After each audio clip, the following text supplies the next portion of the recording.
Okay, great. Thank you. And good morning, good afternoon to everyone. And I'm delighted to be here. So thank you so much for including me and for inviting me to share a little bit about our MAINPORT e-portfolio here in Canada, which is used by all of our specialist physicians, about 36,000 users we have who are planning their learning and documenting their learning and outcomes every year. So wanted to share a little bit, and I don't know how you wanted to work questions, but I'm happy to take questions as we go through or save them for the end, whatever's your preference. So thank you so much again for having me. Just to start off, I don't have any conflicts of interest to declare. Just wanted to share that with you, and I'm employed by the Royal College of Physicians and Surgeons of Canada, based here in Ottawa. So I think we have about 30 minutes together, and I just wanted to share my experience with you. And I understand that you're all experts in e-portfolios and so on. So I just wanted to share a version of what we're doing here, and I hope to have some feedback as well from you, because we'd love to learn and evolve our e-portfolio to meet the needs of our physicians here in Canada. So I know you have wonderful ideas and experiences as well. So I'll give you just a brief overview of the Royal College and of our Maintenance of Certification Program, our MOC program. And this is the CPD, the Continuing Professional Development Program, that's a requirement for all of our specialist physicians to participate in. And part of that is the documentation and the recording in our MAINPORT e-portfolio. I have some slides with some screenshots of MAINPORT itself, so I can walk you through the different tabs that we have in our e-portfolio to explain and share a little bit about the functionality that we've implemented to date within MAINPORT e-portfolio, and then also share a little bit about the future direction, so where we want to go. We were able to implement about 3 years ago our latest version of our e-portfolio. And even then, as soon as we implemented, we had a list of things that we wanted to change or to improve or to enhance. So we're continually getting feedback from all of our users, our fellows, and we have a long list of things to improve upon and add. So that's kind of the flow of the presentation. I hope that'll be okay with everybody. And please let me know. I can see all of you in the room at a distance, but if you have trouble hearing or anything, please just raise your hand or let me know so I can repeat or go slower or whatever it may be. So this is where I'm located right now. It's just after just about 10 to 7 in the morning. Ottawa time, so it's amazing that we can do this by WebEx, and I'm calling you from my home, actually. Everyone's still asleep upstairs. So it's just, the sun's just coming up outside right now. So that's where Ottawa is. You can see down here on with the red star. And this is a picture, so it's obviously not from today, but of the Royal College. So this is sort of the building where all of the headquarters for the Royal College is in Ottawa. And we're just about, the tulips aren't quite out yet, but we're getting there in the next few weeks. So a little bit about the Royal College. So we're a not-for-profit organization, and we were created by an act of Parliament here in Canada, and we're required to set the training objectives for all postgraduate medical education programs in Canada, all except for family medicine. So we have 68 specialties and subspecialties, physicians and surgeons, and many more areas of focused competence as well, so more niche, very, very specialized areas. And so we set the training objectives for about 900 programs across 17 medical schools in Canada. We also have lots of resident members, affiliates as well, and I'll get into a little bit about the relationship with the resident community as it relates to e-portfolio, because right now our e-portfolio is just for physicians in practice, but as of this year we're actually expanding the scope to include the continuum from postgraduate, so after the MD certification, all the way to retirement for physicians. So we're really expanding to make sure that we have one e-portfolio for all of our specialist physicians across the continuum of medical education. So the mission of the college is to improve the healthcare of Canadians by leading in medical education, professional standards, physician competence, and continuous enhancement of the health system. So the other thing I'll touch on in this presentation is really around physician competence. So as I mentioned, we do set the standards for all of our residency training programs, and then they sit their final Royal College exam to be certified as a specialist, whether it's in neurosurgery or psychiatry or dermatology, whatever it may be. And then what we also do, though, is to work with our regulatory bodies to ensure the continued competence of these physicians throughout their careers. And then promoting lifelong learning. So that's something that I wanted to mention. That's really where I come in. So I'm the Associate Director of Continuing Professional Development at the college. And so lifelong learning and our e-portfolio, that's sort of what the dominant purpose is right now. Is to ensure that lifelong learning across the continuum. So that's just a little bit about the college to kind of situate, and then a little bit more about the maintenance and certification program. So we call it our MOC program, and it's similar to other MOC programs, the one in the U.S. and so on from the American Board of Medical Specialties. But it's really our CPD program to support the lifelong learning needs of fellows. Participation by our fellows is a requirement so it's mandatory. We have a mandatory program here in Canada. And so every year there is this requirement to document and to record their learning and their activities for credit within MAINPORT, the MAINPORT e-portfolio. We also offer our e-portfolio to other health professionals who are not fellows of the college. And then there's it's the same portfolio, but they're just not full members of the college. So we base, in terms of the competency, continued competency and so on, we base all of our residency training programs on the CANMED competency framework, which was developed by the Royal College. And this is just really showing that there are other roles for a complete competent physician other than just the medical expertise role. So physicians, to be a whole physician, competent physician requires collaboration skills, communication skills, advocacy, those kinds of things. So we use the CANMED framework, which is the little daisy that you can sort of see with the petals on the slide. So the basics of our program, of our maintenance and certification program, is that it's a 5-year cycle. So all of these are business rules are programmed into the MAINPORT portfolio. So we have a 5-year cycle. Each physician is required to document a minimum of 400 credits across 3 different sections. So we have the portfolio broken down into 3 sections of learning activities. So group learning, so this is just a physician learns as part of a group. If they go to a conference, workshops, they attend rounds at hospitals, those kinds of things.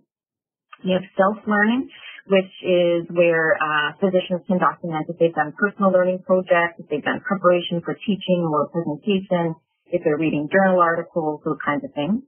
And then assessment, and this is really the area that we're focusing, and we're hoping that our e-portfolio can help us with as well, is that assessment activities, either of competence, of performance, of knowledge, in any area of their practice, so of their scope of practice. And so this is another learning activity that can be documented in MAINPORT. We have a minimum of 25 credits actually per section of these 3 sections that each physician has to document per cycle. So they have to do a minimum of the 25 credits per section, and then they can accumulate the rest of their 400 credits across any of the sections. And then there's a minimum documentation requirement of 40 credits per year. Now, the other thing I should mention, too, is that reflection. So reflection within e-portfolios, we don't have a specific sort of journaling area within MAINPORT as of yet. But we do require a learning outcome for reflection on the learning activity to be included per activity for that the credits to be granted. So that's where we have the reflection incorporated right now. So not that you can see this on the screen, but I'm happy to share my slides and so on with all of you afterwards if it's of interest to you. But this is just to sort of show the three sections that we have and examples of the activities that are included with their associated credit rating. So not every activity is worth the same amount of credit. So the physicians really use their own needs, their own learning needs to determine what their plans are, what their gaps are, and then how they're going to close those gaps with learning goals and activities. So this is just sort of show that we have a variety. We try to be quite flexible in terms of their learning activities and what's included for credit within our program. So then getting to, maybe I'll just ask, is this an okay pace for everybody? And we're okay? Okay, great. Let me know if I'm going too quickly at all, and I can slow down a bit. So MAINPORT is our e-portfolio. And we launched our sort of latest version of this about 3 years ago. We're just completing our next phase of our overall MOC program evaluation, where we've received lots of different feedback from our users. So we will be entering in the next year some updates for the e-portfolio based on that feedback to make sure that we're really meeting the needs of our learners. So we have designed MAINPORT to be an integrated learning space to provide physicians with strategies to manage their learning. We offer a variety of tools and web resources through the e-portfolio, but really to date it's actually been sort of a place to go and to document because there's a requirement to do so. So there's the mandatory aspect of it. What we really would like to do is to add some functionality and to ensure that we're offering the best e-portfolio that we can, so that this really can evolve into a school where people want to come, they want to come to learn as well as to document their learning. We've used sort of a typology of a combination, an integration of sort of different kinds of e-portfolios. Really, there's functionality based on assessment portfolios, showcase portfolios, developmental portfolios, and reflective portfolios. So we've taken really, we've tried to be thoughtful about integrating these kinds of different components all within the one portfolio. So I'd love to hear your feedback on that actually afterwards as well. So participants, so MOC program participants, so our fellows and the other users that have joined, they can use MAINPORT to set their practice goals. So they can say that, based on their learning needs, what they're doing today in practice, and whether that's clinical practice, if they've moved into an administrative role or they have an academic role at a hospital or university, then they can set practice goals for whatever domain of practice they wish.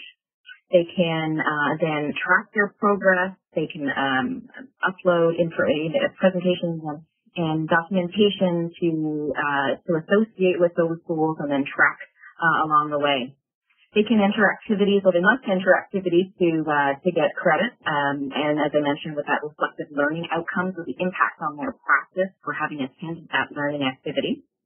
We also have a holding area, if you will, for MAINPORT, where physicians can go in and document partial information. So they can use it almost like sort of a sticky note kind of thing, where they can go in and put in either the title of something or an idea for research or something that they wish to look into, save it partially and then come and work on it or finish it later as they wish.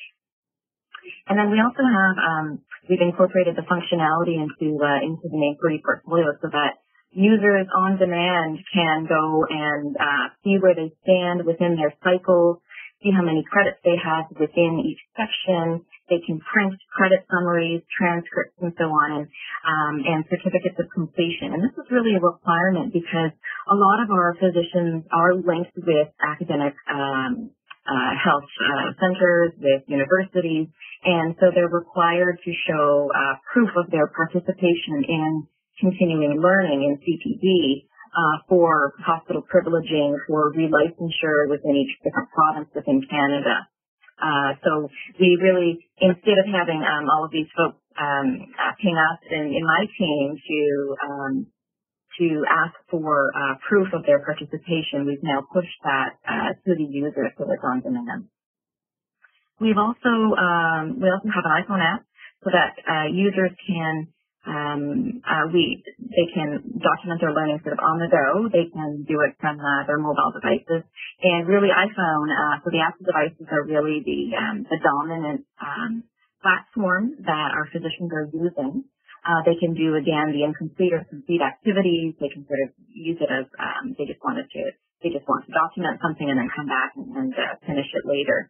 What we're finding too through our analytics is that those users that are using MAINPORT from their tablet or their phone or whatever are really frequent users, because this is something that I'm interested in is knowing how many people just come in once a year and dump their credits because they have to report to the college, or how many people are actually using this as a learning tool and documenting throughout the year to for whatever purposes that may be. So what we've been able to see over the past 3 years since we've launched is that physicians are coming in more frequently. They're documenting as they go.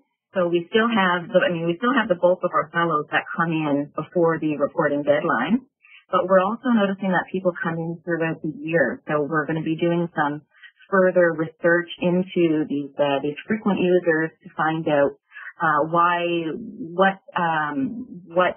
motivates them to come in and use this e-portfolio for their learning across the year, and also to understand what may be barriers for those that are still coming in once a year. Perhaps they're tracking another way, perhaps they just really see this as a regulatory kind of a thing.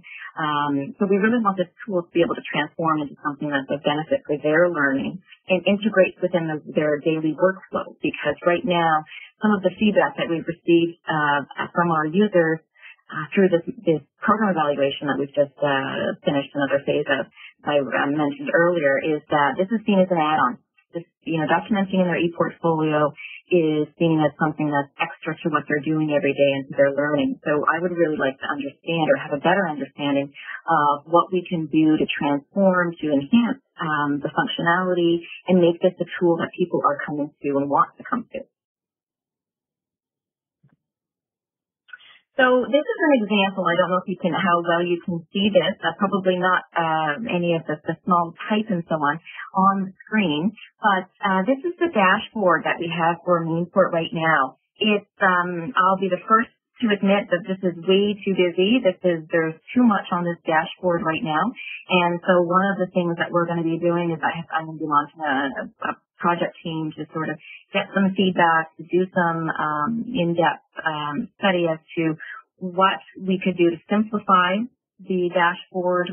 We have some analytics over the past 3 years as to where physicians go, what they click on, if they use any parts of this. And so we know some of this dashboard people don't even touch. So we need to just get rid of that and make it cleaner, it's simpler, and more user-friendly for just the things that the physicians are coming to really do. But the purpose of this really is sort of a landing page. This is something that's meant to be a high-level view of all of the things about the MAINPORT portfolio for this particular physician. What we're also going to be doing over the next little while is really personalizing this a lot more. So when an emergency physician would log in, it'll say Dr. Smith, emergency physician. It'll have all of their credits in the dials as to where they are within their 5-year cycle, how many credits they've logged for the particular year to meet the 40 minimum requirement. But it'll also have a list of learning resources and things specific to the emerge medicine specialty. The other thing that people have been asking us for is really some comparative data. So is there a way that we can share what other emerge physicians are doing, how this individual compares to others or other peer groups? Because I think the scope of practice is really an interesting one. So when our physicians graduate and pass their Royal College certification exam, then they all really have different practices throughout their careers because they can go in different ways and so on.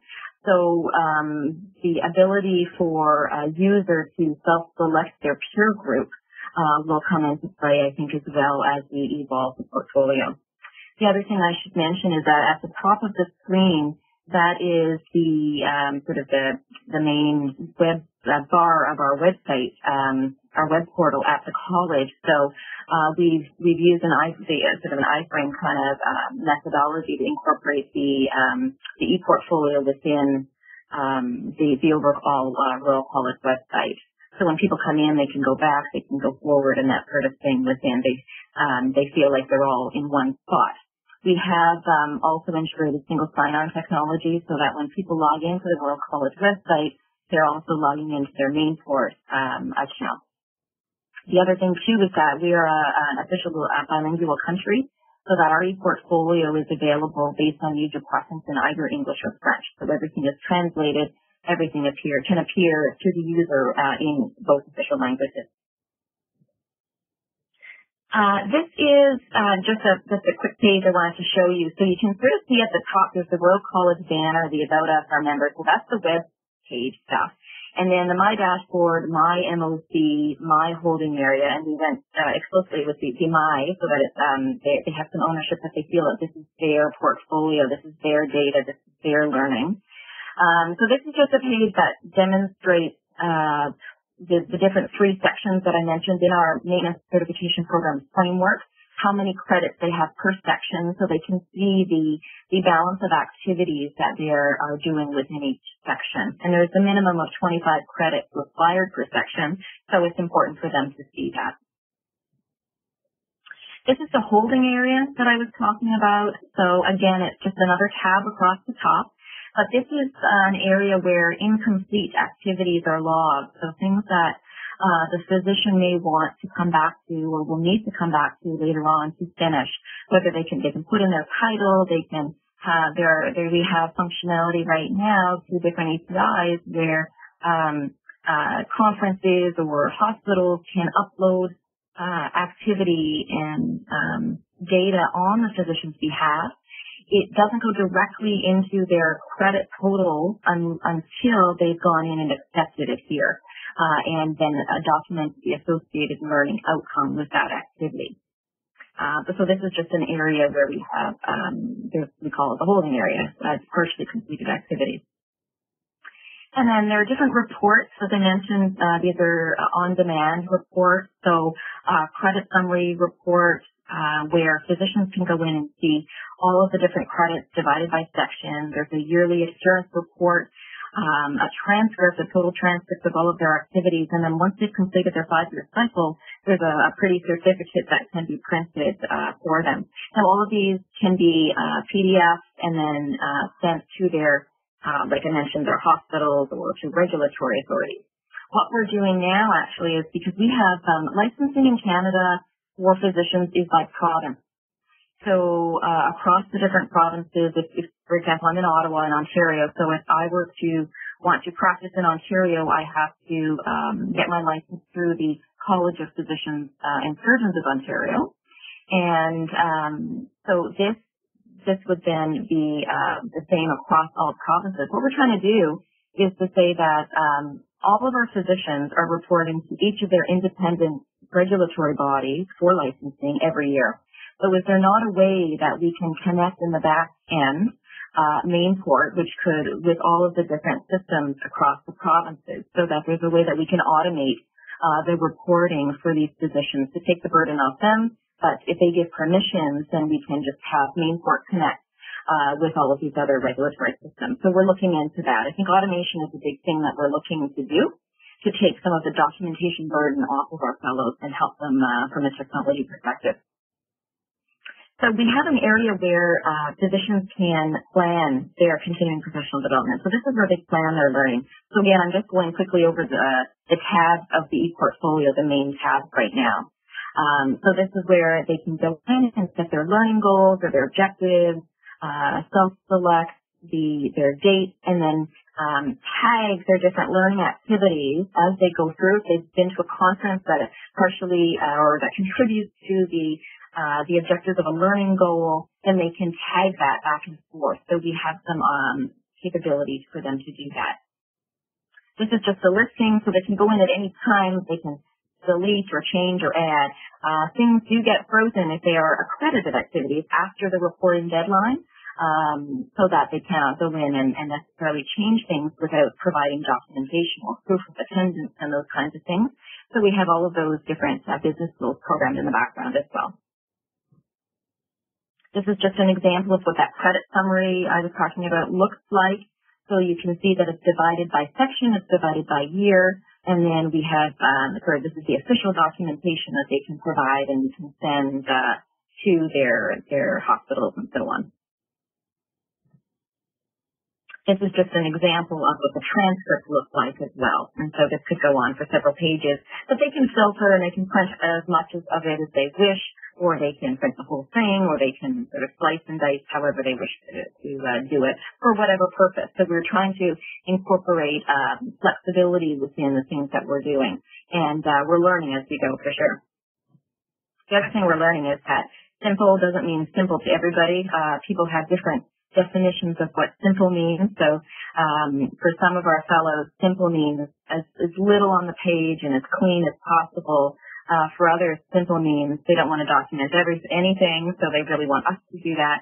But this is really a self-regulated profession, so that the onus is on the individual physician to document their learning in their CPD. So I mentioned we do have an iPhone app. And when that's really got the most usage so far. We are in the process of developing a specific app for Android. Right now, there's just a sort of a web app, which isn't that pretty, which isn't that user-friendly. So we're going to be developing an Android. BlackBerry, sadly, Canadian, is no longer really the dominant device within the the physicians that they're using here. It's really more moved towards the Apple product. And again, the apps had to be created in English and French as well. So that's just a little bit of the background, a quick overview of what our MAINPORT portfolio looks like today, of the different tabs and so on. As I mentioned, we're evolving. We're listening to the feedback from our fellows. The use of MAINPORT and so on is paid for through the dues of our members. And so we really want this to be something that's of value to them, that they feel is member value, but also provides an opportunity for them to really use this and make this their own, that this is some part of their learning plan as well, and a tool that they're using to enhance their learning and to ensure their continued competence throughout their careers. So to that end, so what will MAINPORT become? So this is just an example of really things that we need to consider as we go through the evolution of our portfolio. So continuum, I mentioned that we really need to include the residents in this portfolio.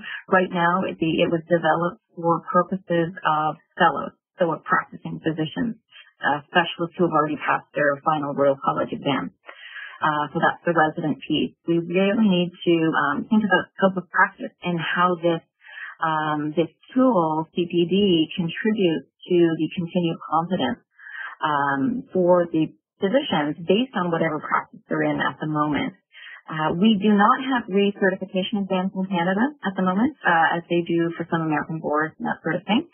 So for purposes of licensure and relicensure, the provinces have mandated that physicians participate in one of the two national college programs, CPD programs, so the College of Family Physicians of Canada or the Royal Colleges program.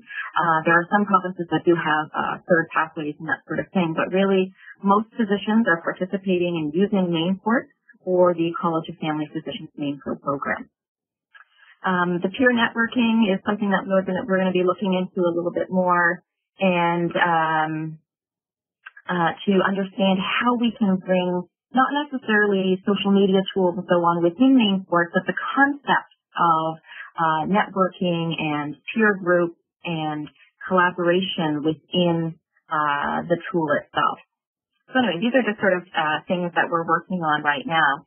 I should mention the area, I just see the word there, feedback. So right now, it's kind of a one-way thing. So that this is when physicians document their learning, they're able to go in and put their data in, and this is really only viewed by them. What we're trying to do is really create another layer where they can work with a mentor, a coach, to expose particular areas or particular things within their portfolio to supervisors or others within their faculties of medicine or others for purposes of providing feedback. So really working on that formative bit. The other thing too that we're moving into is for specific areas of focused competence. MAINPORT right now, we're piloting it at the moment, is being used for summative purposes. So for our areas of focused competence, there is no final exam. So these are fellows already. They perhaps even have a subspecialty, and now they're going to be their candidates, their trainees again, because they're in a niche area. So transfusion medicine and cytopathology are our first two that are going to be going through this, and using MAINPORT to track their milestones, so their areas of competence, their progression along their training program, and then they get feedback along the way. They're able to, when they upload documentation to show that they feel they've achieved a particular milestone, there's clinical supervisors, their faculties provide feedback and they accept it or not. And then at the very end, when they've completed all of their milestones, it goes for final summative review. And this ePortfolio is now being used for that purpose as well. So in the most immediate future, you can see we're kind of just scratching the surface of what we could use this ePortfolio to do, but we really are hoping to evolve it. The other thing we're going to do is based on the scope of practice need, is to incorporate and develop a particular scope of practice tool. I mentioned we wanted some ePortfolio layers so that people can share information for compliance, for membership, for mentoring, whatever it is that they need. We also have an e-learning tab that we've incorporated now sort of across the top of we went through the tabs, and so this is another one that we've added on. So it's called My E-Learning. And what we're trying to do is really add some online learning opportunities for our fellows that they can then go to MAINPORT, they can participate in an online learning activity, and then the credits, because they're already in MAINPORT, can automatically upload to their account. So it's kind of a one-stop shop for going in, doing some learning, and then having it automatically uploaded. Automation, I think I highlighted this a little bit as well, is that we're working through different organizations to be able to connect to MAINPORT. So we operate, MAINPORT is based on, developed on ubiquitous standards. And so what we need to then do is just with the third party, or if it's a university or a different organization that is okayed by our college, then we can provide the standards so that they can sort of connect and do the web transfers in the background, so that, again, it sort of works to help decrease the burden for the documentation itself of the activity, not the learning outcome bit, but the rest of the data around what the name of the conference was, how many credits, the location of the conference, and those kinds of things. And then really learning, ensuring that we focus on the continuum of medical education. So we're moving in Canada to competency-based medical education. And this is thinking about competencies and milestones. So this is very much similar to what the movement around the world. And so we really have to figure out what the MAINPORT ePortfolio is going to look like in the future as we move towards competency-based residency education and also competency-based CPD. So what is this going to look like in the future, and will MAINPORT evolve and look totally different? It could be over time that we do that. So we'll just have to make sure that we plan and evolve so that we keep up with the requirements of the profession. I'm almost getting done here. So just as reference for all of you, we did write an article in Medical Teacher last year about MAINPORT ePortfolio, so please let me know if you're interested in this, but it's really sort of to describe our journey and what MAINPORT is today, and some questions that we included at the end of the article were really things that we're interested in looking at for further research. So I'd love to hear from all of you your thoughts on this, or maybe many of you are doing research in this area too, so I would love to connect with you as well. But so some of the things that we're looking at are So what structure or functionality of ePortfolios best supports learning and reflection? So in general, and then we're looking at it from a physician perspective, but it's really ePortfolios, learning and reflection. So we're trying to get a better handle on that. What level of documentation provides sufficient evidence of learning and practice? What's the role of a mentor or a coach in promoting ePortfolio use among residents and physicians in practice? So is there a role that others are playing in the adoption, the awareness, the adoption of ePortfolio use within the physician community? How can ePortfolios best support both formative and summative assessment of achievement of competencies, milestones, or quality of care metrics? So again, we're thinking about it from a formative and a summative assessment view lens. What's the appropriate balance between facilitating reporting of participation with the needs of physicians to individually or collectively reflect and report meaningful outcomes? So we're seeing, as everyone is, the transformation of individual learning to team-based learning, interprofessional care, simulation-based activities are a great example. You have all sorts of different healthcare personnel working on the same learning activity. And so how can we best reflect team learning within an ePortfolio, not just necessarily the individual learning, but that more collective. And then what skills are required by residents and physicians in practice to manage their knowledge base and plan their lifelong learning to address their profession practice needs? So this is really the lifelong learning component of it, and how can we support them in developing those skills, whatever those skills are that they particularly need. So these are just some areas that we really don't have the full answers to at all, but they're areas that we're looking into. So I'd be delighted to hear, not necessarily if you're in the physician or the medical profession, but how you're really thinking about learning and reflection and demonstration of competencies, using mentors and coaches and that sort of thing within ePortfolio in general. Because I know all of you are all experts in this area too, and I think some of these research fields are common across different disciplines.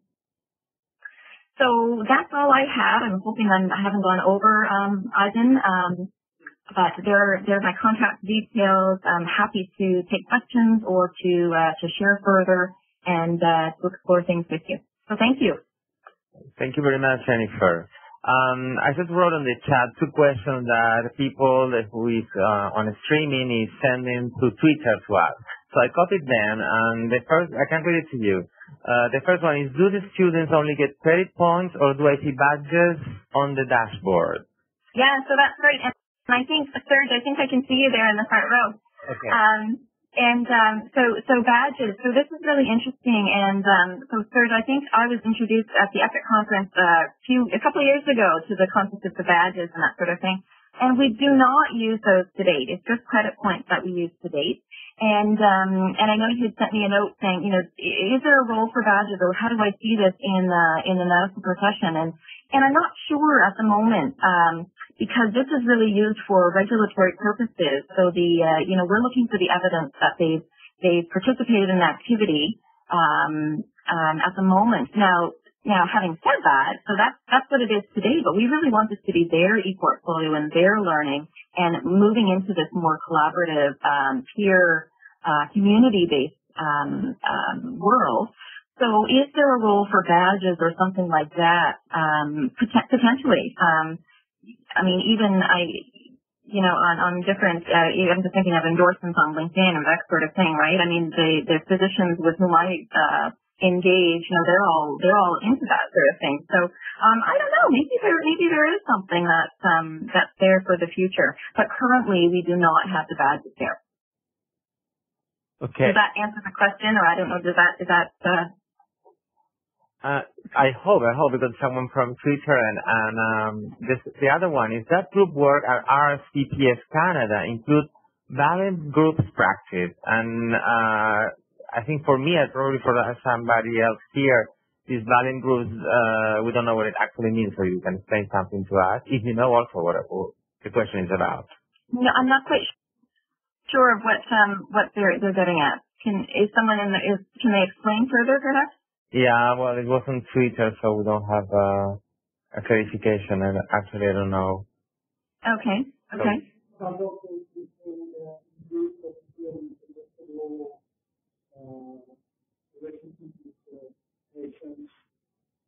Can you hear that? No, I'm sorry. I couldn't hear. I can hear you. I couldn't hear that though. Just some kind of clarification. So yes, it's a practice that is developed in France, but also in the UK and other countries where doctors regularly meet and to deal with emotional aspects or relationship with patients. And so that was also a question: is how does the portfolio deal with the emotional dimension of the work of a doctor or a surgeon? Because when I look at the competencies, it looks very much like hardcore competencies, like skills. But what about the emotional dimension of the job of a doctor? How do you deal with that in the portfolio and in the coaching professional development in general? Okay. So thank you for clarifying. So we don't have necessarily, I mean, there under the candidate competency framework and the different roles and so on, that is absolutely covered in terms of the professionalism and how people are working together and that sort of thing. Within the CPD framework and MAINPORT itself, it's not specifically set out as you had just described, but there is opportunity. So if there's learning associated with a small group interaction or learning that someone has taken away from this around those different competencies, it doesn't have to be just the medical expert. So it doesn't have to be someone just in, the specialty, the learning in a small group around their urology practice, for example. But it's any dimension can be included for learning. So if someone has a learning on a personal level of dealing with the emotional, those kinds of things, then that would absolutely be included. They would just have to go in, and there's a space within the portfolio that's more open that they can then include these kinds of learning within. It's sort of in their self-learning, the section of our framework, so that can then be included as well. And that would be available for credit. Thank you. Is there any other questions here in the room? Yes, there's another question.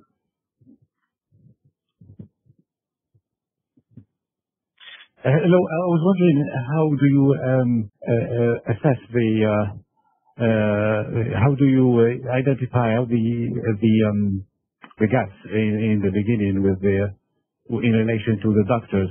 Is it automatic, or it is the responsibility of the doctor to identify his gaps in knowledge and skills and then select the activity? Right. So I think that's an absolutely fantastic question. And it's one that we're spending a lot of time on right now, is that self-reflection, self-monitoring body of research. We've actually had the Ottawa conference in Ottawa the past few days, and assessment has been such a big topic. And how we do it right now is that it is the individual physician who's required to, or who self-identifies. So that's kind of how it is today in terms of their knowledge, their gaps, their areas for improvement, sort of continued quality improvement, development of their skills and knowledge, performance, those sorts of things. However, what we also include, so if they self-identify a need in a particular area, then they can determine their own learning plan and then go and pursue those activities to sort of close that gap if it's relevant to their practice. The other thing, though, is really data that they receive from either their electronic medical record. They can do chart audits, multi-source feedback, those kinds of things that are also included, so then they can identify. So they're provided data about their practice, whether it's prescribing habits or it's their management of a particular disease condition or that sort of thing, and then they can identify based on their data how they wish to pursue as well.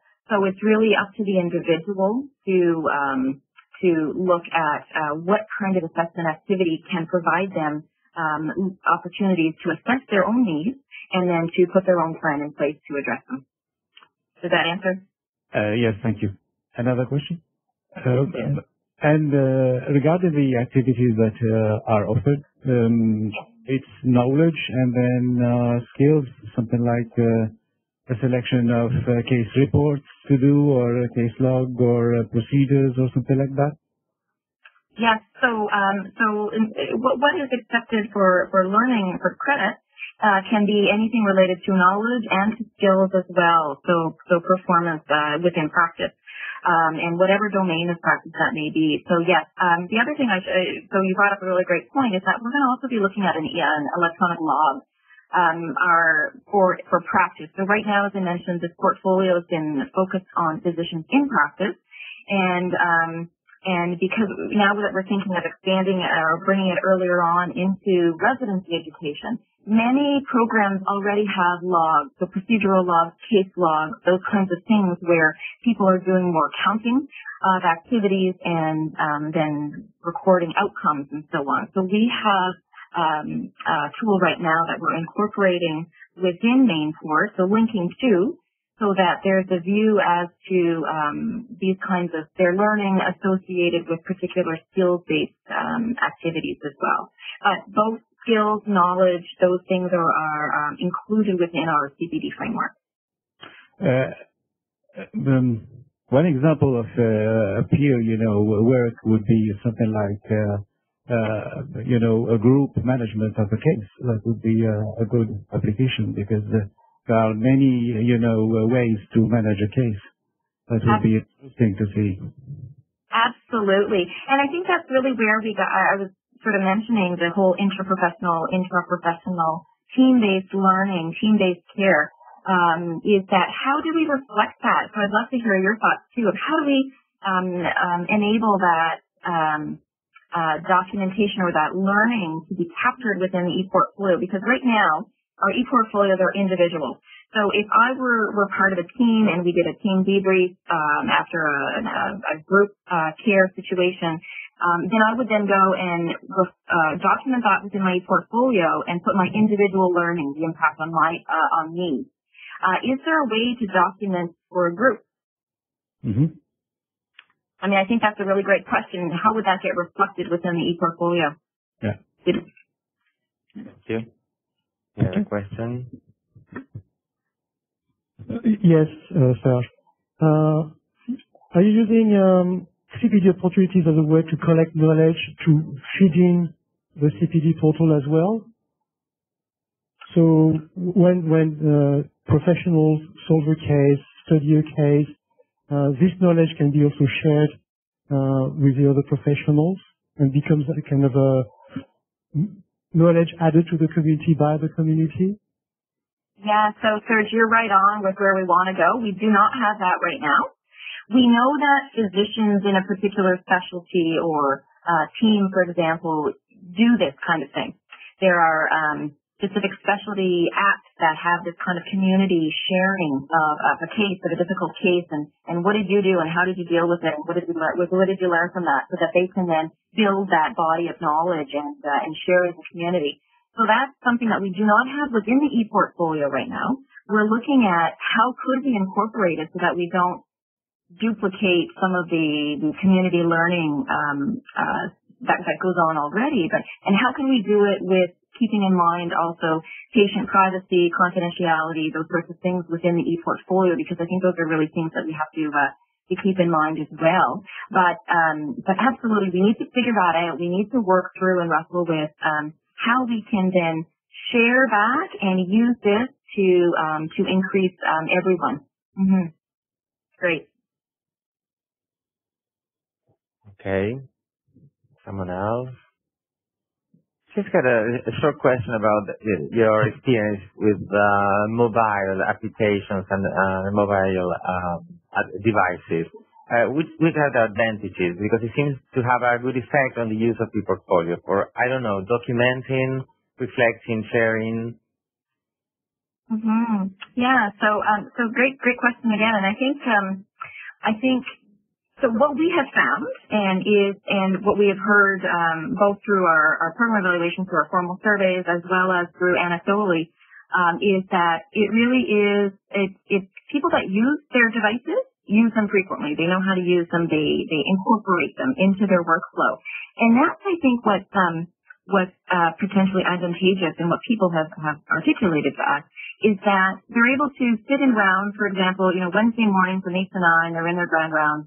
They're able to then take notes and state that right into their e-portfolio. So they do it as they go, and it's not something extra that they do at the end that they have to go to in order to reflect their learning and their activity. So it's something that's really managed within their whole regular day. So I think that's something that, and I don't know if you all have similar experiences with this, but we really want the e-portfolio to be something that's incorporated into their whole practice, not something as seen as sort of divorced from that. We haven't solved that yet, for sure. Very interesting. I don't know if there are any. Yes, there's another question on the back. Yes, this is the mic. Darren, you have the microphone? Yeah.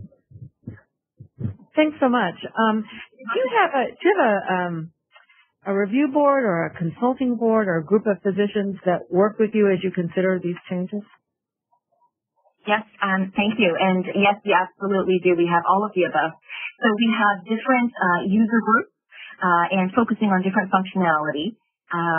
So we have an e-portfolio advisory committee where we have experts, international experts, as well as physicians and within the college as well as others. We have folks from the U.S., from different American boards, from the AAMC. We have Eric Dreesen, who we've invited to be part of our e-portfolio advisory committee as well, from the Netherlands. So we do have sort of a steering committee, an advisory board, and then we also have a professional development committee at the college, which is made up of fellows, so these are users, to give us guidance on the overall MOC program, of which MAINPORT is sort of an online reflection. The e-portfolio is a reflection of that program. And then we also have specific fellows who are the end users who have volunteered to be part of working groups and project teams to give us guidance on direction and to validate and did we hear people right? Did we understand the feedback right before we go in development? And then we involve lots of our users in our testing as well.